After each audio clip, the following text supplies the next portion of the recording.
Welcome to HP Unsolved Mysteries. The year is 2025, or at least it was.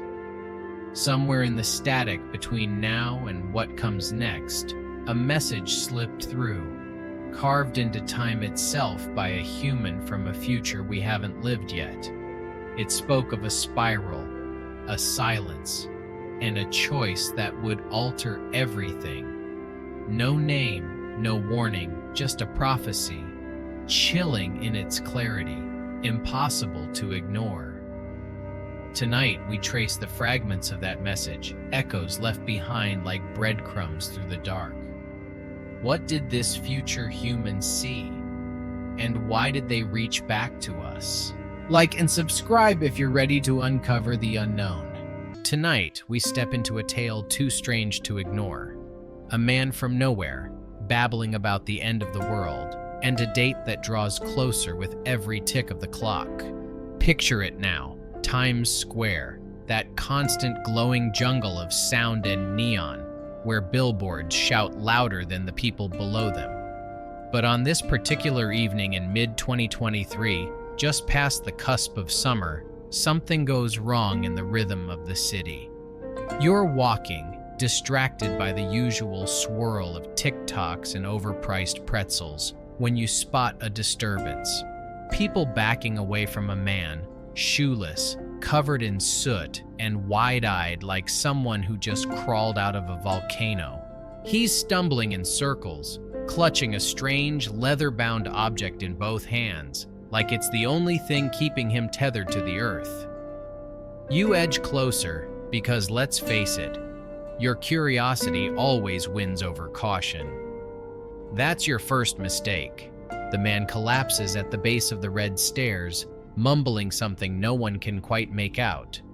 But someone records it. Of course they do. It's Times Square. Millions of eyes, thousands of cameras. And on every looped playback, the same raspy phrase slips from his cracked lips. January 1st, 2025, they all fall silent.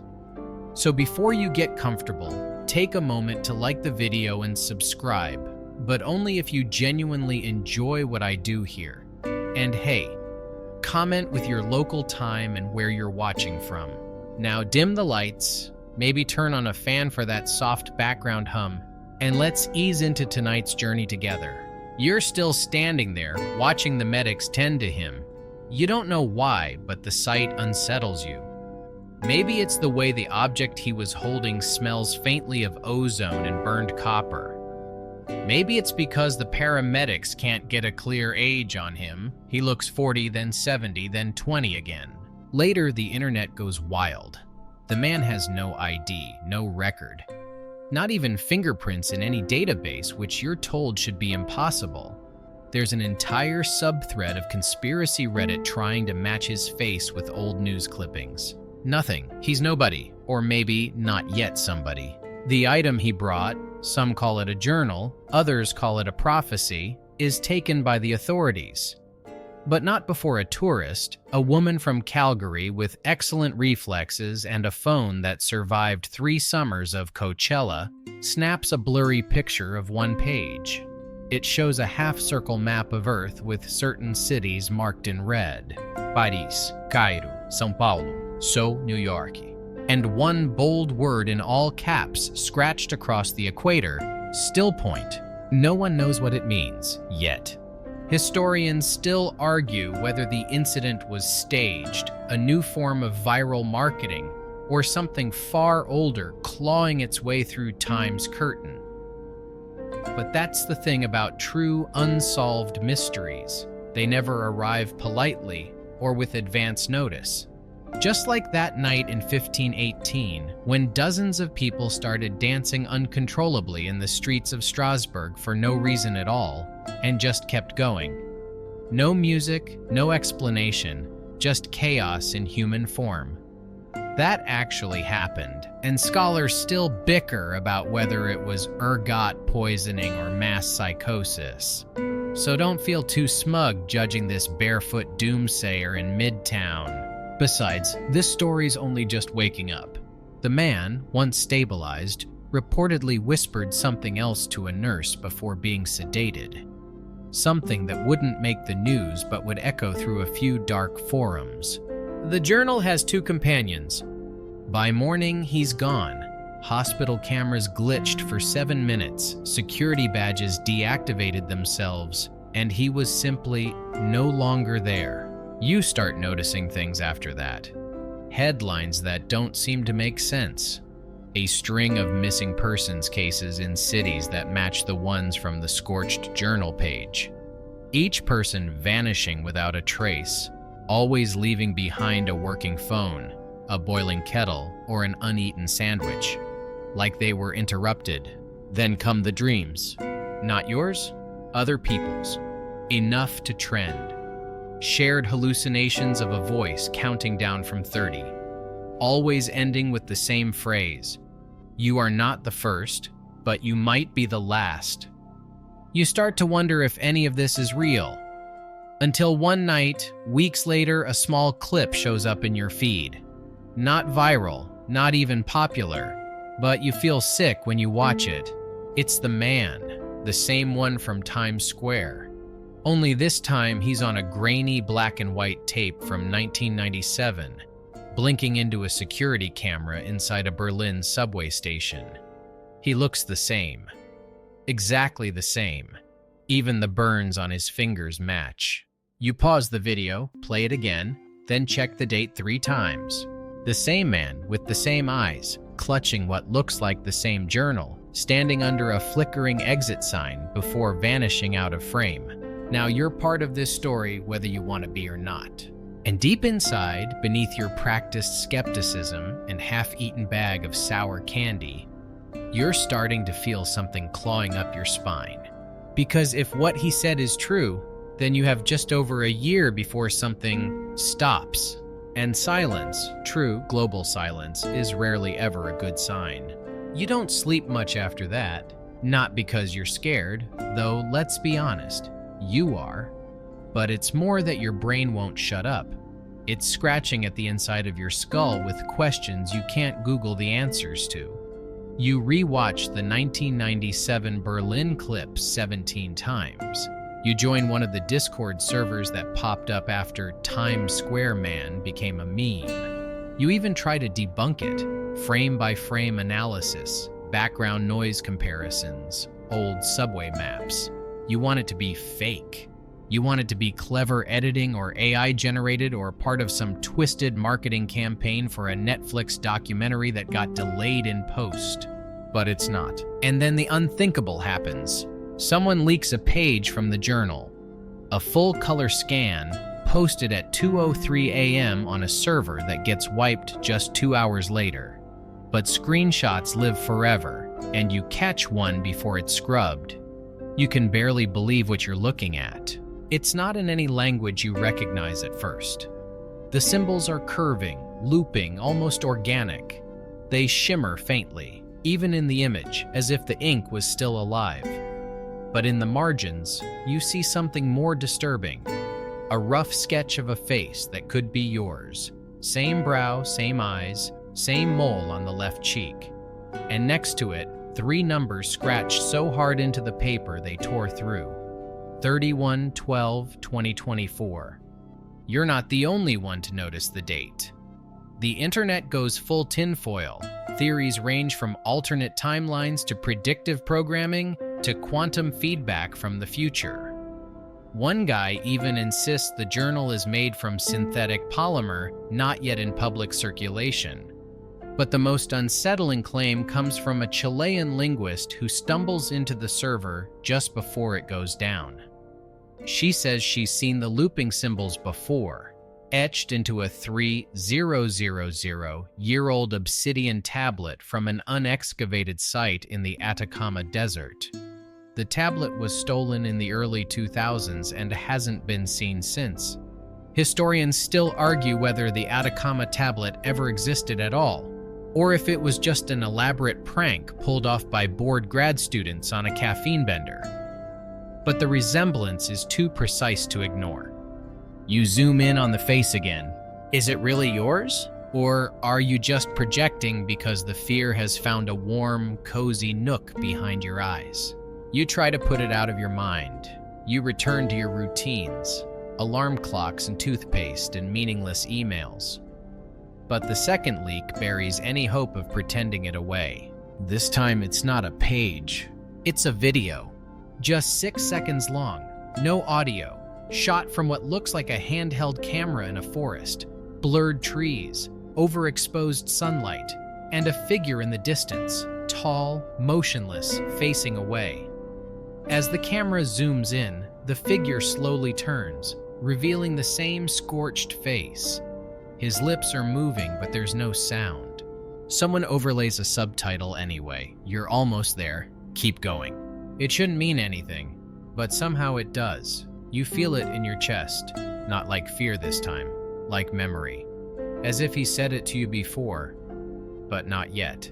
At this point, you're losing time. You zone out while brushing your teeth. You blink and find yourself standing in the kitchen with no idea how you got there. You write things in your notes app that you don't remember typing. Like, still point is not a place, it's a when. And they buried the future in threes: seed, signal, silence. You scroll back and forth trying to figure out when you wrote those, but there's no timestamp. Just empty metadata, like they inserted themselves. You're not alone. People all over the world start reporting the same thing. Fragments of the journal appearing in their own handwriting. Doodles they never drew. Sentences they don't remember writing. All pointing toward January 1st, 2025. That's when a user named Vaultastars drops the bomb. They claim to have broken into a private server belonging to a defense contractor, posted a blurry photo of what they call Chrono Debrief #4. You recognize the format instantly. Same symbols as the journal, but this time overlaid with timestamps and coordinates. The coordinates? Svalbard, 78°13 and 15°33 E. Home of the Global Seed Vault, the last chance fridge for humanity's botanical backup files. That's when you realize the man from Times Square wasn't just a messenger, he was a courier. And the journal is only one of the packages he delivered. The second one is waiting, frozen in the Arctic. The idea of it hooks you so deeply that you forget to joke about how this whole thing is starting to feel like a rejected Black Mirror episode. You book the flights. You take time off. You lie to your boss and say you're visiting your aunt in Tromsø. You don't even have an aunt in Tromsø. When you arrive, the air bites. Even in June, the chill moves through your bones like slow lightning. You join a group tour under the pretense of researching cold climate architecture. No one questions it. People rarely do when you say it with enough sleep deprivation. You reach the vault. It's exactly as surreal as you expected. Built into the mountainside like a Cold War bunker, complete with sterile hallways and humming walls. The guide rattles off facts. Opened in 2008, designed to hold 4.5 million seed samples, nicknamed the Doomsday Vault. You nod, you smile, you ask about the oldest deposit. The guide hesitates. Actually, they say, there's one sample that predates the vault itself, a private deposit, no official origin, just a name attached, V. Danner. They chuckle nervously, kind of a legend around here. You freeze because the name V. Danner appears 5 times in the journal, usually scrawled next to dates, warnings, or crude maps with symbols like black suns and broken hourglasses. You ask to see the sample. You shouldn't be allowed to, but you are. And what you find will follow you for the rest of your life. A capsule, labeled in the same ink as the journal, with a symbol burned into its wax seal that looks very much like the letter O, intersected by a vertical slash. Like a clock, with no hands. You're not sure how long you stand there, staring at the capsule. The guide clears their throat, probably wondering if you're about to faint, or burst into tears, or start whispering ancient incantations. You do none of those things, though the last option honestly feels about right. The capsule is no larger than a thermos, made of a material that looks like tarnished steel but hums softly when you touch it, like it's waiting for something or someone. You hear yourself asking, in a voice 2 shades lower than usual, "Has anyone ever opened it?" The guide hesitates. "No, it's sealed, like really sealed. We tried once. There's no seam, no latch, no way in. Not without destroying it, and that's not something we do here." You nod, distracted. Of course it's sealed. That's how these stories always go. But that mark, that circle with the slash, it's not the first time you've seen it. You flip through the photos on your phone, the leaked journal scans. One sketch shows the same symbol above what looks like a globe splitting open like an egg. Underneath, Compartment 2, Northbound Memory. Fringe theorists jump on that line when you upload it to a private forum. They claim Compartment 2 is code for future proofing, and that Northbound is a euphemism for Arctic timekeeping. Which, yes, sounds like someone swallowed a thesaurus after watching Tenet. But something about it sticks with you. Back at your rented cabin in Longyear Bayan, because of course you got the last one with working Wi-Fi. You stare at the seal on your phone until it feels like the symbol is staring back. Later that night, you wake up from a dream that wasn't yours. You're standing in a circular room with smooth white walls, and the capsule lies open before you. Inside is not a seed, or a map, or even instructions. It's a voice. You can't explain how you know that, but you know.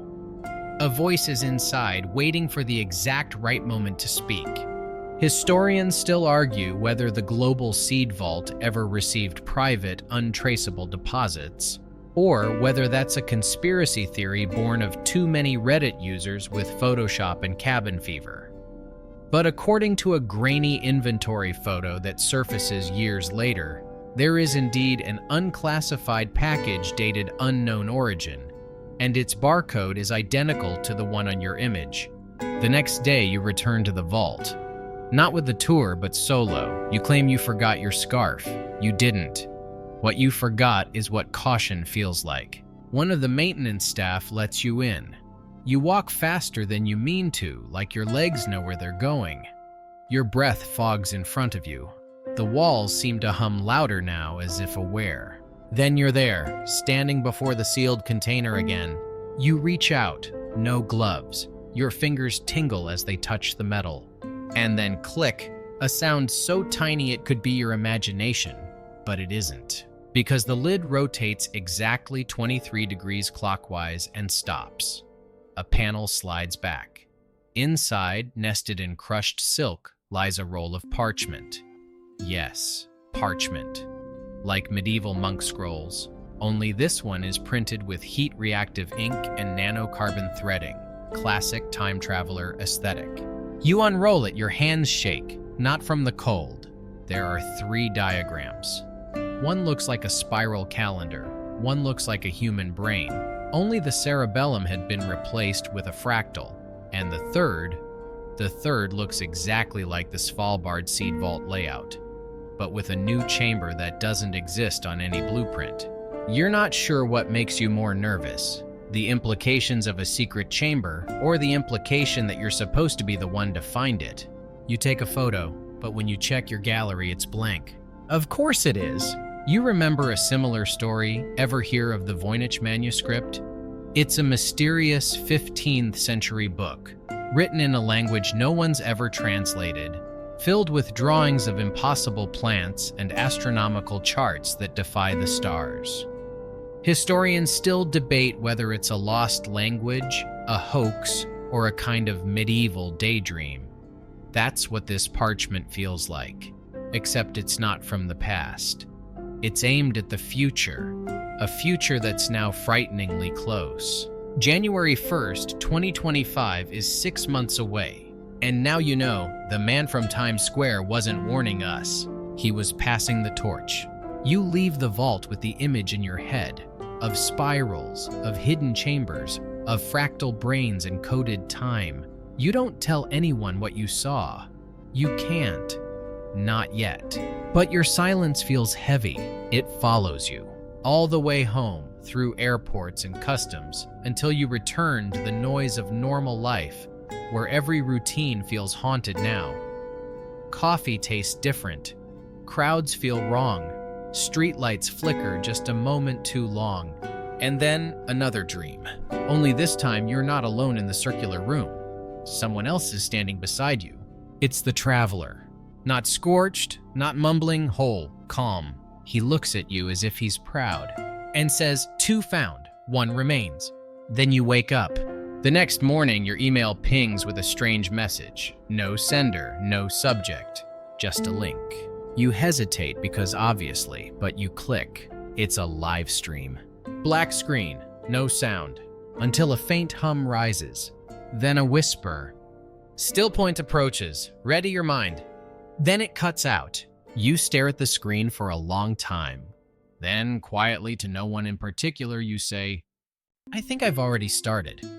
So here you are again, awake when you shouldn't be, pacing your apartment in circles like a cat sensing an earthquake 3 minutes before it hits. The journal, the capsule, the second scroll, the dreams. You've followed this trail across time zones and frozen vaults, but nothing prepares you for what happens on April 14th, 2025. It starts small. You oversleep by exactly 6 minutes, which is odd since you're a light sleeper and your phone alarm has the emotional intensity of a car crash. But today, no buzz, no chime, no vibration. You wake up to complete silence. Then you check your phone. No signal, no Wi-Fi, no clock, not blank, but stuck. 7 a.m. And it stays that way. You open your laptop. Same thing. Time frozen at 7 a.m. You glance at the wall clock. 7 o'clock. Microwave? 7 o'clock. Television? Blue screen. No input detected. Now you're blinking hard, rubbing your temples, doing that thing people do when they're sure they've entered the twilight zone. But it's real.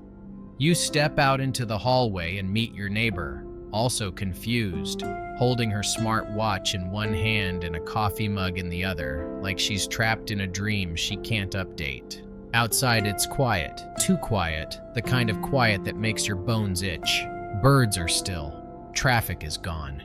Even the wind feels like it's waiting. Later, experts will call it a global temporal glitch. For exactly 6 minutes, from 7 o'clock to 7:06 UTC, all digital and analog systems failed to progress. Everything stayed frozen. No satellites moved. No servers responded. Planes paused in the air. Cameras captured nothing. And then, just as suddenly, time resumed. No damage, no crashes, just confusion. But you don't feel confused. You feel confirmed, because you remember the journal. Page 3 specifically. You'd memorized it. In scribbled ink beside a drawing of a cracked clock face was the line, April 14th, time exhales. Prepare for recoil. Historians still argue whether the glitch was caused by solar flare activity, a synchronized hacking event, or some quantum hiccup no one wants to name out loud. But the timing matches, down to the day, down to the minute. You check your screenshots again. That symbol, the circle with the vertical slash, is there, floating beside the date like an ominous smile. Then something stranger happens. People start reporting shared experiences. Not just dreams this time, but active visions during the glitch.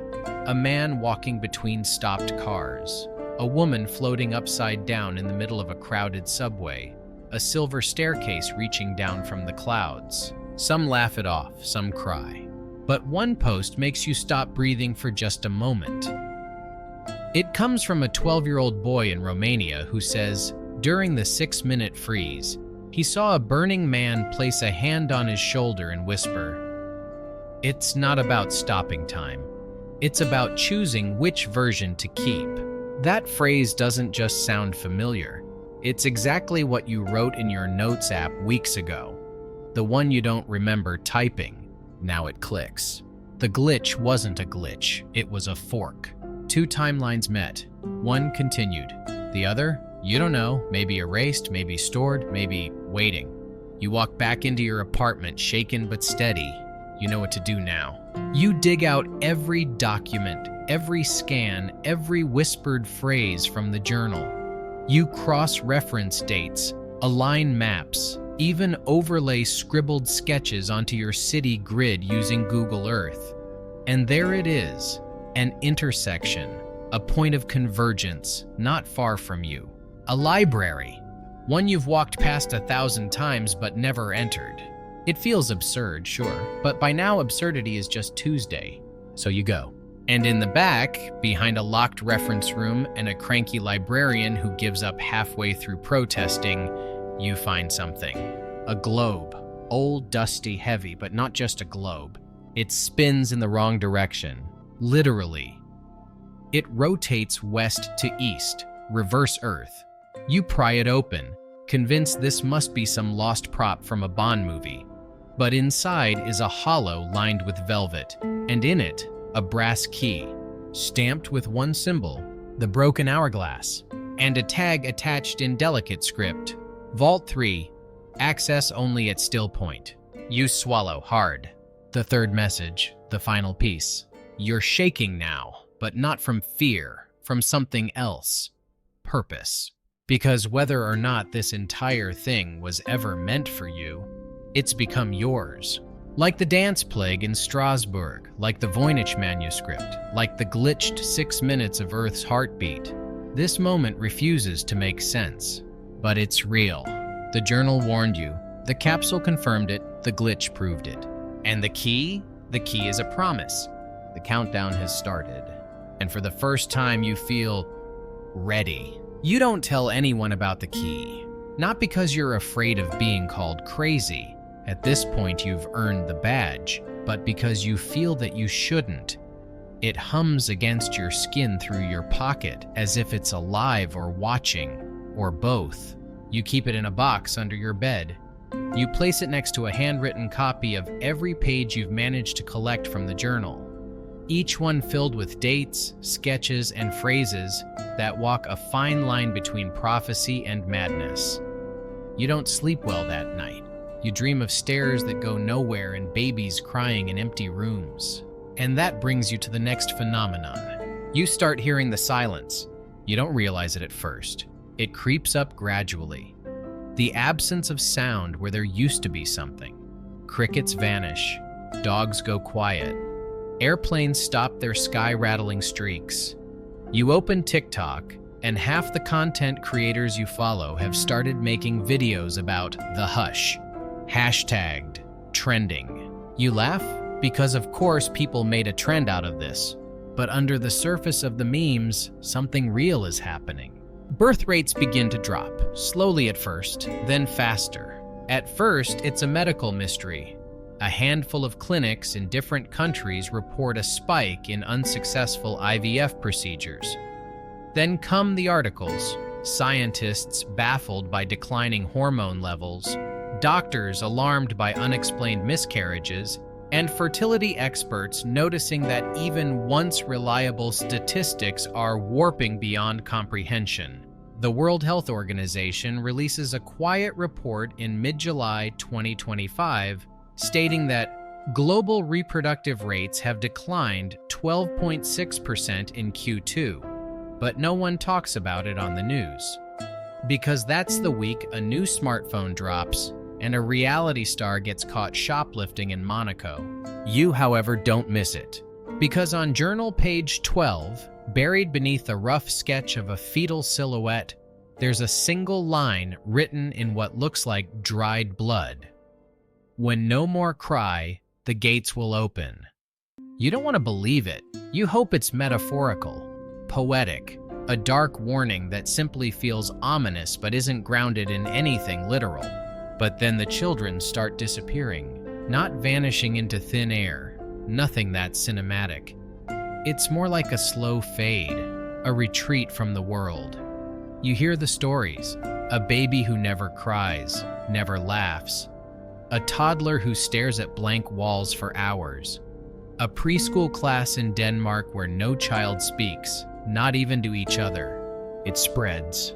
In Japan, Doctors record a rare spike in infant catatonia. In Brazil, a journalist goes viral for posting an entire daycare full of mute, still toddlers. Like a room full of dolls, she writes, except they're breathing. Historians still argue whether there have been comparable historical dips in birth rates, like during the post-Chernobyl years in Eastern Europe or Japan's lost decade. But nothing, not even close, has ever happened globally and so suddenly. Theories bloom like mold. Environmental toxins, radiation, microplastic overload, electromagnetic fields from satellites, cursed TikTok dances. You know better. You feel it deep in your gut. This is the still generation the traveler warned about, the generation that marks the boundary between before and after, life and echo. Your dreams grow heavier. Voices whisper numbers, not words, just numbers. You wake up sweating with dates etched into your memory. You write them down even when they don't make sense. One of them is August 2nd, 2025. You circle it. Then comes the footage, a leaked security clip from a neonatal unit in Prague. 23 infants asleep in separate cribs. At precisely 2:02 a.m., every child opens their eyes at the same time. They stare into the ceiling, unblinking, silent, for 5 full minutes. Then, just as synchronously, they close their eyes again. One nurse quits her job the next day and goes off-grid. Another checks herself into a psychiatric facility. The video is buried, but not before it's downloaded, clipped, and dissected by digital sleuths with way too much free time, including you. You frame by frame it. Zoom into the pupils, enhance audio to detect whispers.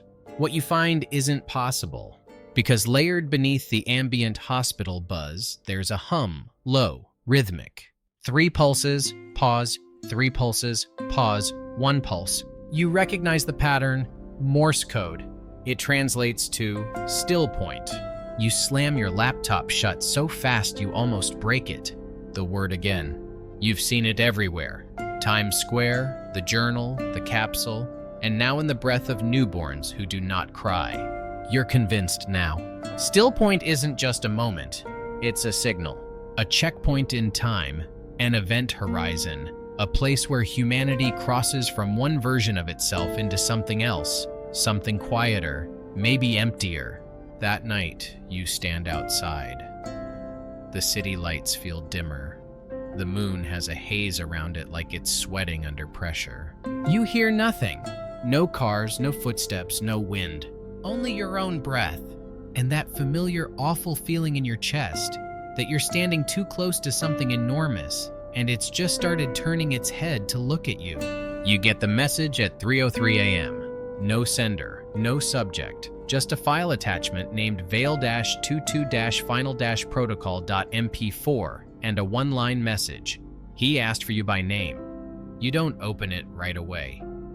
You sit there, palms sweating, listening to the eerie, late-night silence, the kind that makes you feel like the last person alive on Earth. When you finally click the file, the screen fills with static, then shapes, then a face. Not the traveler, not this time. A computer-generated face, smooth and androgynous, eyes too symmetrical to be human. It speaks in perfect monotone. I am Pelagus, Final Cognitive Archive, decommissioned June 12, 2031. Emergency protocol triggered by stillpoint signal breach. Initiating cognitive exposure sequence. Subject ID, and then it says your name. Your real name. The screen flickers, charts, graphs, impossible equations. And finally, a single prediction. Full cascade collapse, January 1st, 2025. You lean back in your chair. You knew it. But hearing it from an AI no one should have access to, from a file no one should be able to send, it hits different, heavier. Pelgus continues calmly. You are now classified as preserver candidate. Instructions embedded in local node. The screen goes black. Historians still argue whether artificial intelligence models used in government forecasting ever achieved true sentience. Most were either destroyed or quietly shelved after ethical guidelines were tightened in 2027. But rumor had it that one system, Veil 22, survived, trained not to simulate humanity's behaviors but to model its endings. And now it has contacted you. Of course it has. You rush to your files. Pull out the journal pages again. Focus on the ones you nearly discarded, the ones with lines of pure numbers and gibberish. They're not gibberish. They're code. Encoded keys. Alphanumeric strings, at least a dozen of them, scattered through the pages. You plug them into a sandbox environment, feeling both ridiculous and terrified, and one of them pings open a server stub under the domain gov.future. You think you're hallucinating, but no, there it is, a message waiting inside. Final prediction file, January 1st, 2025, red spiral. You download it, you click play. There's no sound, just a simulation. Cities dimming, planes freezing midair, ocean currents stopping, and a red spiral unspooling over the globe like a storm system from space. And in the middle of the spiral, a circle with a vertical slash. The same symbol, again. You feel the key in your pocket, still warm, still humming. You pace, then sit, then pace again. And that's when you remember the line from page 7 of the journal. The one you dismissed as metaphor because, well, it sounded like science fiction. The ocean will hold its breath. When it exhales, choose. You assumed it was poetic, ominous, until now. Because within a week of the red spiral file, another news story leaks.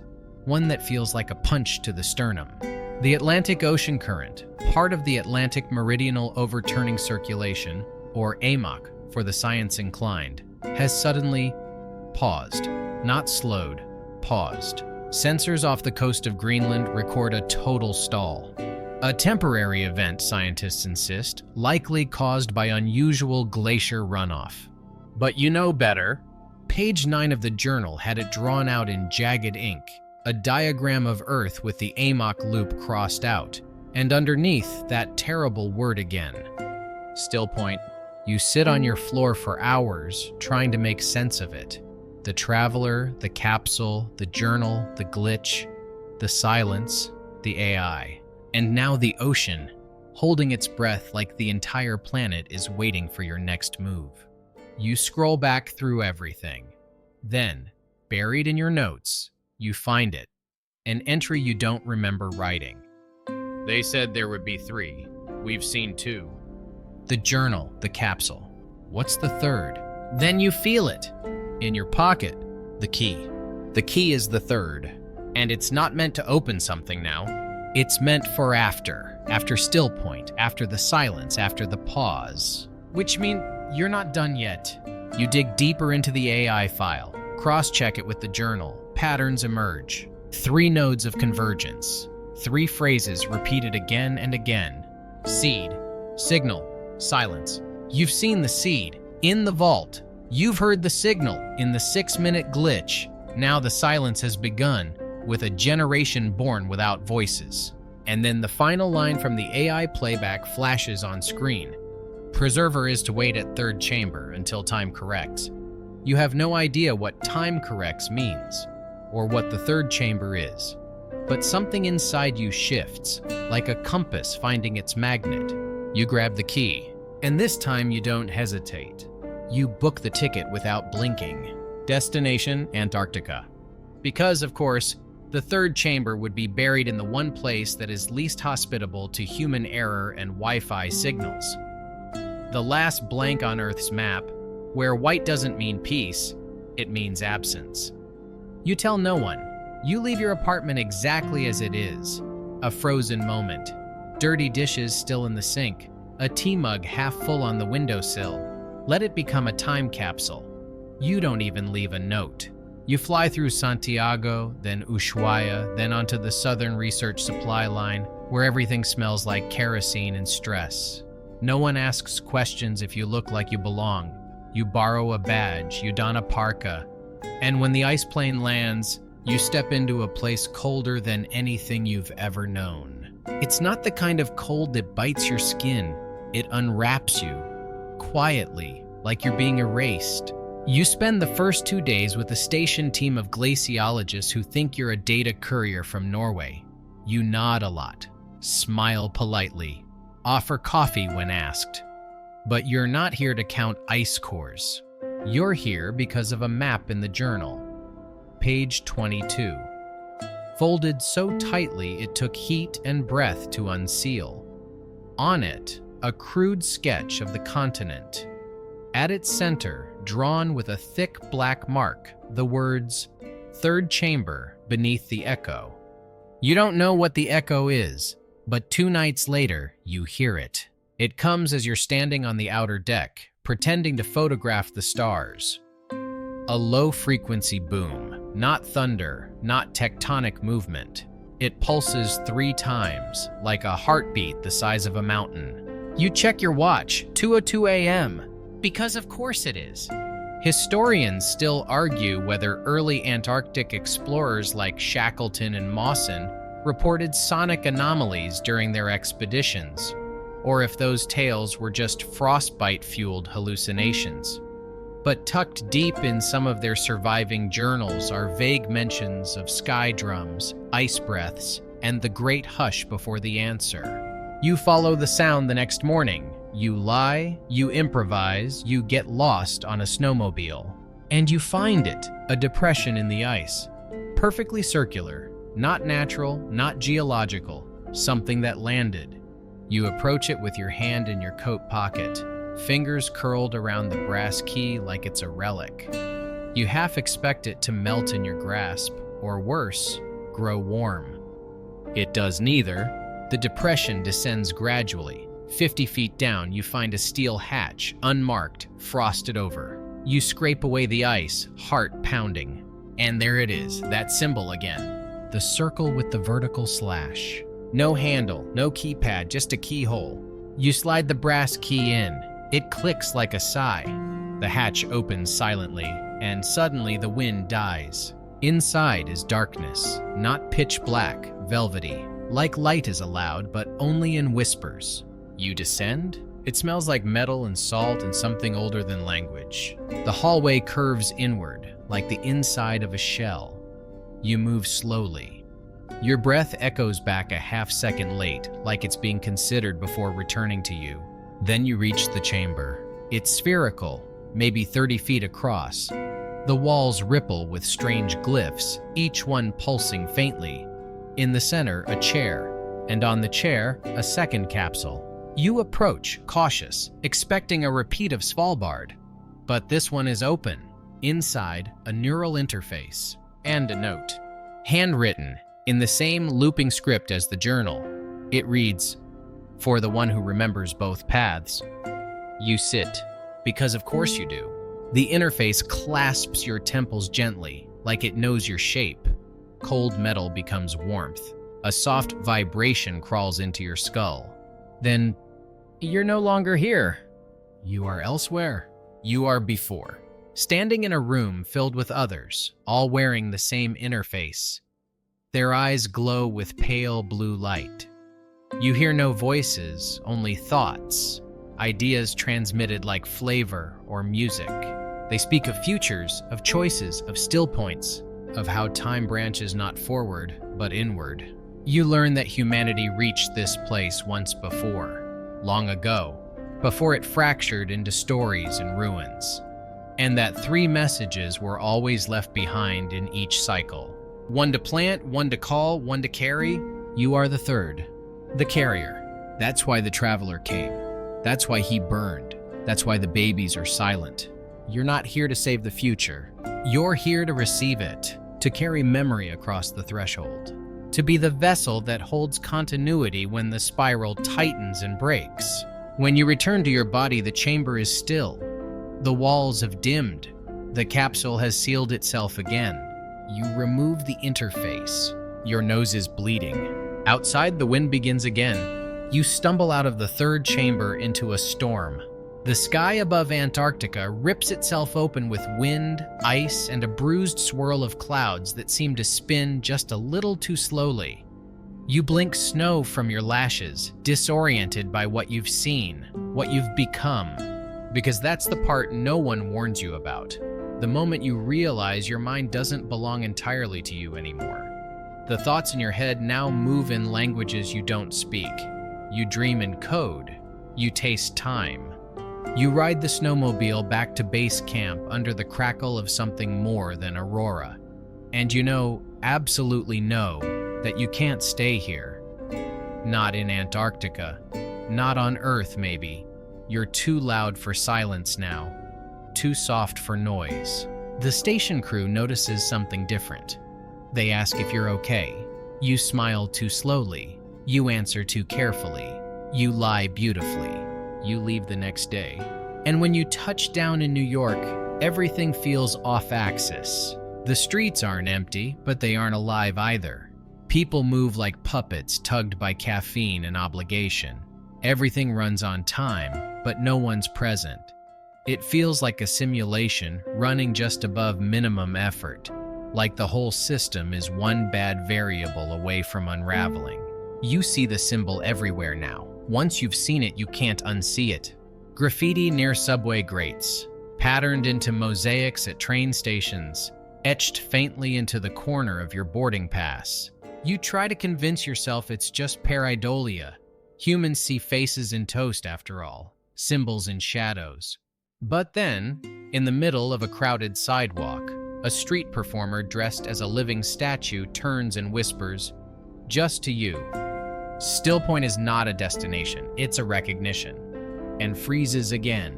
You don't breathe for a full minute. That night your dreams return, only this time they're live. You're not reliving memories. You're inside something current, witnessing events in real time. You see a government briefing room where someone says red spiral and others flinch. You see a child in an oxygen tent blinking in Morse code. You see a data center where dozens of servers collapse into silence and an engineer quietly deletes every backup before walking calmly into the night. You wake up at 3:03 a.m. again. There's a knock at the door. You freeze. Then open it. A letter, no envelope, just folded paper. You pick it up with trembling fingers. It reads, "Don't be afraid of the convergence. You are the bridge." Nothing else. You sit on your bed, head spinning. Then you unfold the map again. The journal's final sketch. It shows 3 circles, Vault 1 in Svalbard, Vault 2 under Greenland's shelf, and Vault 3 in Antarctica. But now as you look again, something new appears. A 4th shape, faint, drawn in red ink so faded you never noticed it. It's a spiral, not a location, a pattern. You overlay it on the globe. It intersects precisely at Jakarta, of all places. Not a remote outpost or a secret bunker, but a city of millions, humming with life, teetering on the edge of the Pacific Rim, and strangely eerily quiet in recent news cycles. You book the ticket. On the plane, turbulence hits, but you don't flinch. You're not even surprised when the lights go out mid-flight for exactly 6 minutes. You time it. You smile bitterly in the dark. When you land, everything is soaked. Jakarta is in the middle of monsoon season, but this rain feels different. There's an edge to it, like it's scrubbing something from the surface of the earth. You don't check into a hotel. You follow coordinates hidden in one of your dreams. They lead to a temple, half sunken, half forgotten, the kind tourists ignore and monks avoid. You step inside, heart pounding, and at the center of the inner sanctum, a device, small, humming, orb-like, and next to it, a black slab with one handprint carved into it. You place your hand on the stone. The device opens. A light beams upward, and in it you see yourself. You, walking backward through your own memories, like watching yourself in rewind. Then it stops on one frame. The traveler in Times Square. Only this time he looks up and smiles. Because you realize he was never warning you. He was remembering you, because it was always going to be you. You who carried the signal. You who bore the silence. You who stood at still point. And what comes next? That's no longer up to time. It's up to you. You don't leave Jakarta. You vanish into it. Like fog in a mirror, your identity blurs. The preserver, the bridge, the one who saw the spiral not as a symbol of chaos, but as a map. Each day feels more like rehearsal, less like living. You walk streets flooded with stories only you remember. People pass you, unaware that the world has already bent, that time has already cracked, that something monumental is no longer coming, but has arrived, quiet as breath on glass. The device from the temple now rests in a canvas bag strapped to your side. It hums softly at dawn. It pulses when you lie. It glows brightest in moments of perfect stillness, as though it feeds on silence. You begin noticing people. Not ordinary people, others. They walk like you. They hesitate before entering rooms. They tilt their heads when the wind shifts, as if listening to something most can't hear. You spot them in airports, under freeway bridges, at all-night cafes. You never speak. You don't have to. There's a nod, a stillness, a shared recognition that you've both touched something beyond the architecture of logic. They're preservers too, or perhaps other types entirely.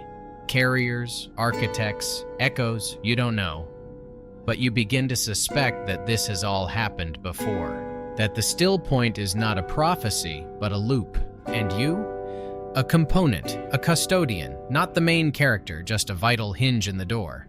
Historians still argue whether cultures like the Hopi or Dogon encoded messages of cosmic recursion into their oral traditions. Stories about star ancestors, world ages, and time that breathes. Fringe theorists point to the same motifs etched into everything from ancient Sumerian steles to subway graffiti in modern Tokyo. One night, in the soft orange haze of a Jakarta dusk, a street vendor hands you a bowl of soup without charging you. He looks at you for a moment and says simply, "You've made it to the memory field." You try to ask what that means, but he's already turned. You begin dreaming differently, no longer images, but structures. You see time like scaffolding, not a line, but a lattice. A web strung between still points, moments when consciousness shifts just enough to let in a different version of the story. And in the center of this web, a mirror, not reflecting your face, but your role.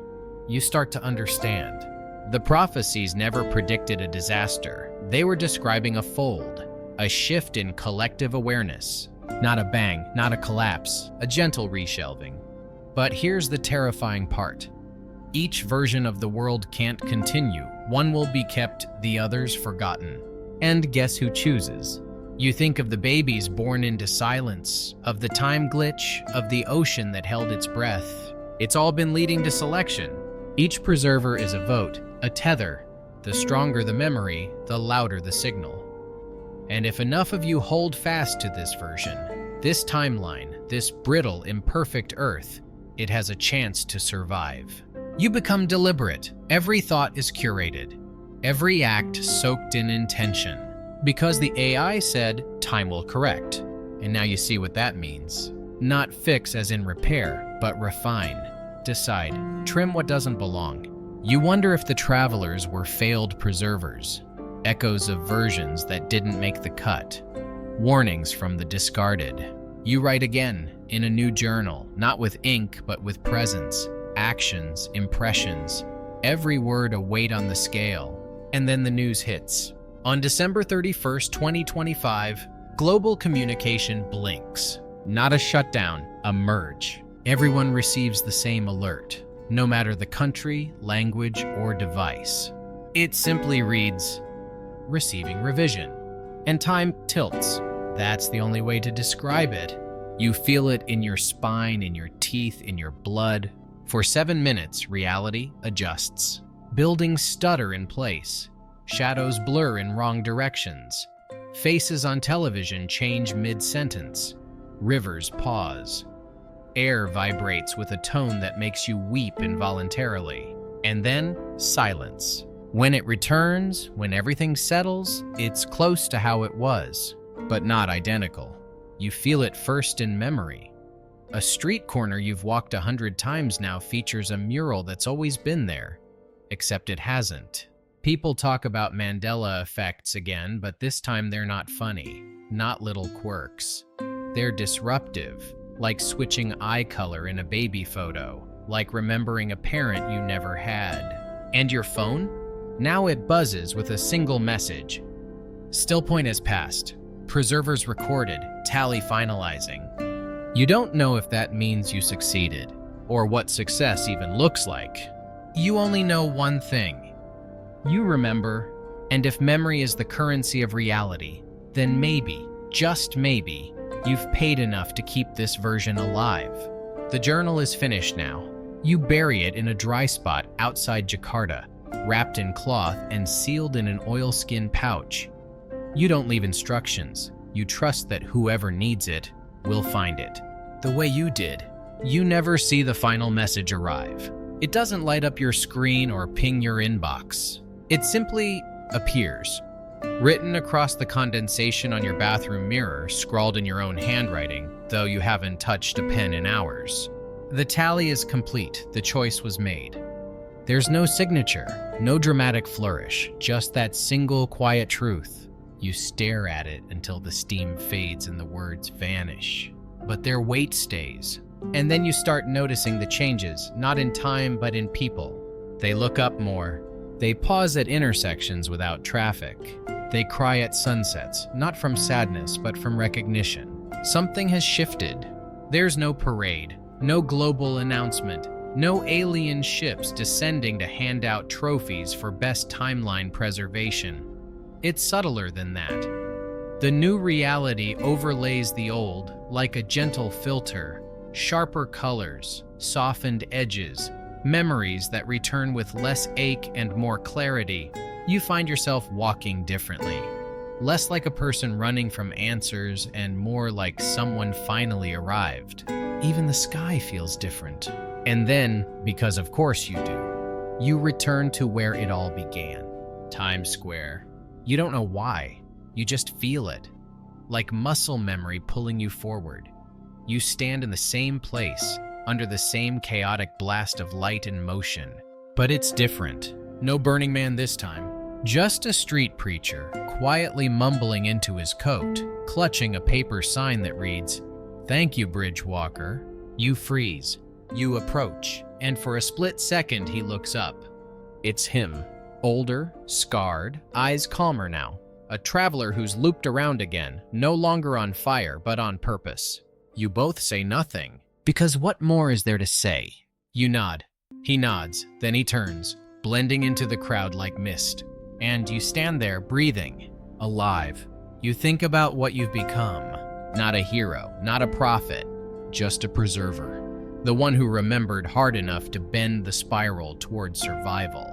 Historians, if any remain, will argue whether 2025 ever truly happened the way some recall, whether the silent children were a metaphor or a symptom, whether the glitch was real or a mass hallucination, whether the ocean held its breath or we did. They'll question the gaps in their memories, the oddities in the timelines, the sudden swell in stories about mirrors and spirals and keys with no doors. But you'll know, and so will the others, because once you've passed through still point, there's no forgetting.